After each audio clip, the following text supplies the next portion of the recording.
బులెటిన్లో మరో breaking news చూస్తున్నాం. కూటమి ప్రభుత్వం వచ్చాక రాష్ట్రంలో 31 రాజకీయ హత్యలు జరిగాయన్న వైసీపీ వ్యాఖ్యలపై ఏపీ సర్కార్ స్పందించింది.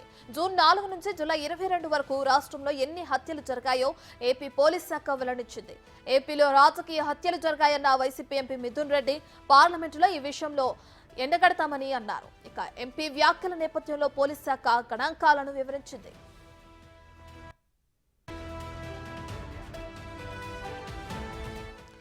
జూన్ 4 నుంచి జూలై 22 వరకు రాష్ట్రంలో రాజకీయ కారణాలతో జరిగిన హత్యలు 4 ఉన్నట్లు పోలీస్ శాఖ చెబుతోంది.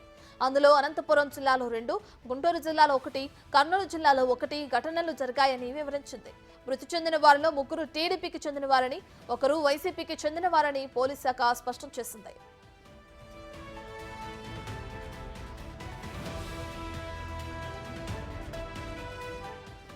ఇక పాత కక్షలు, రాజకీయ విభేదాలతో ఆవేశపూరితంగా జరిగిన గొడవల్లో పల్నాడు జిల్లాలో 1, సత్యసాయి జిల్లాలో 1 హత్య జరిగినట్లు వెల్లడించింది.